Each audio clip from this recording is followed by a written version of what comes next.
In the name of Allah, the most compassionate, the most merciful, and may the peace and blessing of Allah be upon His last and beloved Messenger Muhammad, and may the peace and blessing of Allah be upon you all.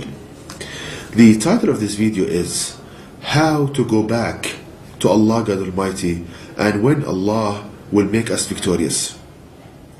Now, to understand this title and as an introduction to this video, if we ponder upon the situation of Muslims on this earth, we see it's very, very bad.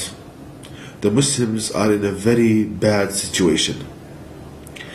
And when people who claim they know something about religion, when they're asked about this, they say to people, look, the way to change this is to go back to Allah God Almighty. And they further add that the way to go back to Allah is that you need to pray more, to fast more, to give charity, to do pilgrimage.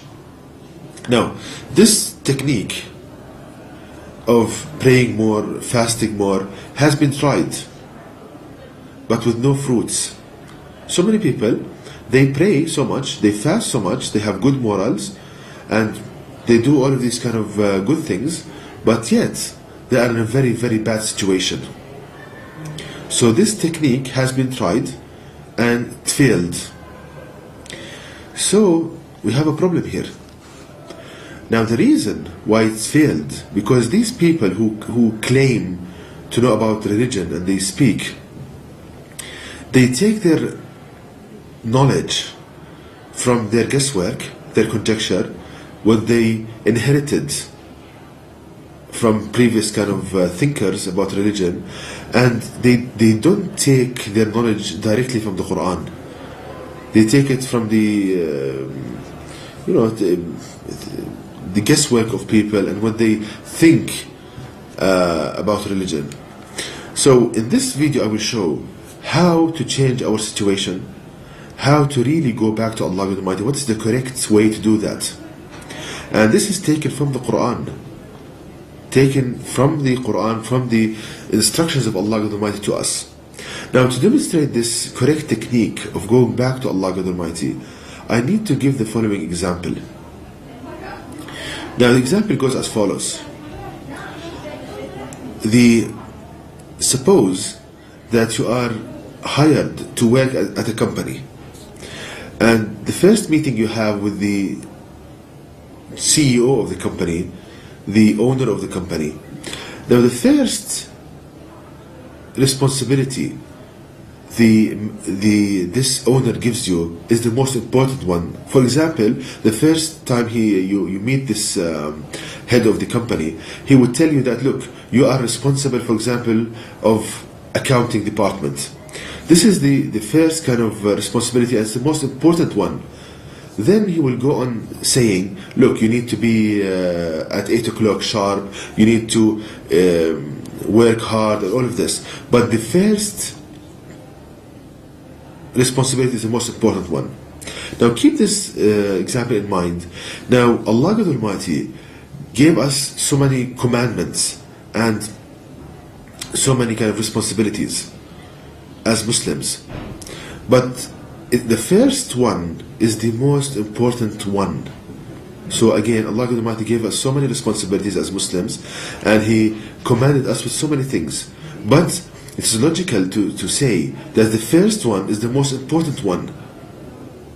And if you don't do that, if you don't do the first responsibility, then Allah will not make you victorious, and you will remain in this bad situation. Like in the company, if you don't perform the first responsibility of, for example, being in charge of accounting, and if you don't do that, then the head of the company will fire you, will not treat you kindly, even if you do so many other kind of jobs or any kind of other responsibilities in the company. But if you don't do the first one, then you're a big problem. Now, so the next logical kind of way of thinking is that we need to know what is the first responsibility that Allah Almighty gave us Muslims, and we can know this by pondering upon how the chronological kind of order of how the Quran was revealed, meaning the time sequence of the revelation of the verses of the Quran. So if we do that, we can know the first command of Allah to us, the first responsibility, and then the second, and then the third, and the most important one is the first one. So if you do that, we realize that the first verse that was revealed to Prophet Muhammad, peace upon him, was verse number 1 of chapter 96 of the Quran, which reads, "Read in the name of your Lord who created." Read in the name of your Lord who created. So here, Allah God Almighty gives us the first responsibility as Muslims, the first command, which is to read, seek knowledge. And He gives us the book of knowledge, the reference book He wants us to learn our knowledge from, which is read, seek knowledge in the name of your Lord who created, meaning seek knowledge from the book in which every information starts, in the name of the Lord who created. And the name of the Lord who created is Allah. So the meaning of the verse becomes, seek knowledge in the name of Allah, meaning seek knowledge from the book in which every information starts, in the name of Allah. And the only book on the face of the earth in which every information starts in the name of Allah, the most compassionate, the most merciful, is the Quran. So the first command of Allah God Almighty to us as Muslims is to ponder and reflect and learn the Quran. This is the first command. Before prayer, before fasting, before charity, before anything else.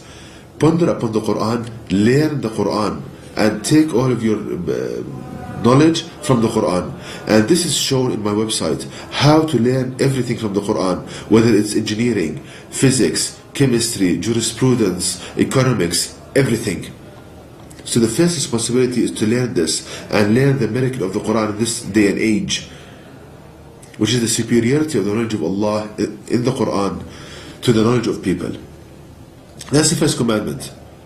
Now, I would like to ask you, who do you know who does this? Do you know anybody who takes all of his knowledge from the Quran, who goes back to the Quran when he has a problem? What I see, that the majority of people around me, if not all of them, they go to Johnson and Skinner and the strangers to learn kind of knowledge and to find solutions to their problems, but they don't go to the Quran. So the first commandments of Allah, the first command of Allah God Almighty, the majority of Muslims, if not all Muslims, they don't do that. So even if you pray so much, if you fast so much, if you give charity, the first command, the first responsibility, you're not doing that. Now, what is the second command of Allah Almighty, or one of the kind of the first responsibilities that Allah put on us as Muslims? We can find this in chapter 74 of the Quran, verses 1 and 2, which reads, "O you enveloped in garments, arise and warn."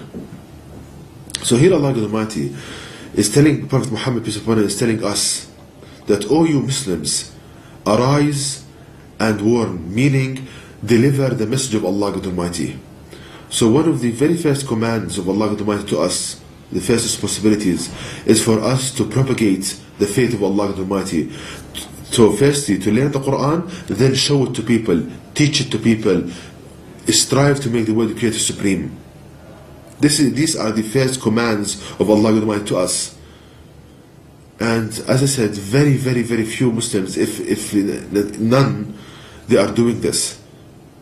Learning the Quran as it should be learned, then teaching it to people. Now, as I said, nearly no one is doing this. And as thus, there is no foundation. So even if you pray, you fast, you give charity, you are building floors, you are building kind of layers on no foundation. So it will crumble sooner or later. But if you have a strong foundation of learning from the Quran and propagating the faith of Allah Almighty, and you pray and you fast, then it is something really excellent.